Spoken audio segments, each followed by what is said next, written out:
Match des extrêmes samedi soir à Lidonnière entre le Poiré, 3e du national en maillot bleu, et Uzès Pont-du-Gard, 17e et relégable.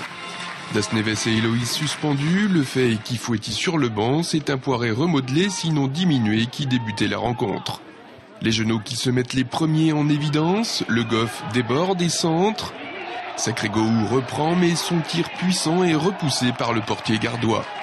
Nouvelle attaque vendéenne, mais Moussa Marega se voit devancé d'un cheveu par le défenseur Johan Alemani. À la suite d'un ballon récupéré par Jacuzzi, Marega toujours bute encore sur le gardien d'Uzès qui repousse la frappe. Marega décidément maudit qui voit cette fois son ballon passer tout près du poteau. Les Gardois ne ferment pas le jeu pour autant, bien en place et présent dans les duels, ils contrarient le jeu Jeunot. La mi-temps est sifflée sur le score de 0 partout. Une super première mi-temps dans le premier quart d'heure. Dommage que ça n'a pas été payant parce qu'il faut dire ce qu'il est, ils ont eu des occasions en or. Très bonne première période, surtout dans le premier quart d'heure. Grâce à Moussa qui a fait une superbe accélération mais manque un tir face au gardien. Et Romain Jacuzzi très présent devant, il remplace très bien Kevin Lefay. Début de match assez vif. Et après, pour les deux équipes se contrôlent. Une belle première mi-temps, on voit quand même qu'il manque certains cadres de l'équipe. L'équipe est un peu déstabilisée. Je pense qu'ils vont prendre le dessus en deuxième mi-temps. Bon, il y a quelques suspendus, il y a quelques joueurs au repos. Ça serait important de gagner pour garder ces 5-6 points d'avance. Donc ça serait toujours important une victoire ce soir. À la reprise, les joueurs de Samuel Cruz se font de plus en plus pressants, récupèrent de nombreux ballons et se montrent dangereux à l'image de Boutaïb qui voit sa frappe atterrir dans le petit filet extérieur de Pichot.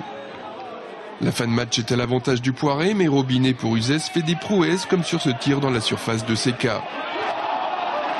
Les Genoux poussent encore, mais les Rouges font de la résistance et se battent sur tous les ballons pour arracher ce point du match nul. Les entrées de Le Fay et Kifouetti ne donneront rien.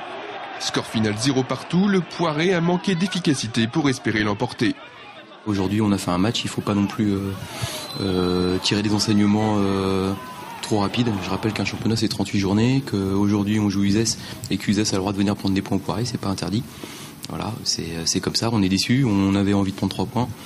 On sort d'un match où on a été égalisé à la 90e minute au Paris FC, d'un match où on a eu des occasions, on n'a pas gagné, ça fait que 2 points. Ça aurait pu en faire un peu plus, mais c'est comme ça. On a aussi manqué un peu de promptitude des fois devant le but. Je pense aux situations où il a souvent manqué une course au deuxième poteau pour fermer le deuxième poteau. Ça a été 3 ou 4 fois dans le match. Si on a un joueur qui sent ça, je vois au moins 3 situations de marquer dans le but vide. Sans être prétentieux, on voulait être ambitieux et mettre des forces offensives pour gêner cette équipe du Poiré et les obliger à jouer long et essayer de les gêner un maximum dans l'entrejeu pour éviter qu'ils puissent construire leur jeu. Parce qu'on sait que c'est, au vu du match aller, des vidéos que j'ai pu voir, c'est un rouleau compresseur qui use petit à petit ses adversaires. Le Poiré de nouveau accroché à domicile et qui n'a plus gagné depuis un mois. Le Poiré piétine donc au classement mais reste solide 3e. Vendredi prochain sans Kevin Lefay, c'est un déplacement périlleux au CA Bastia qui attend les joueurs d'Oswald Tanchot.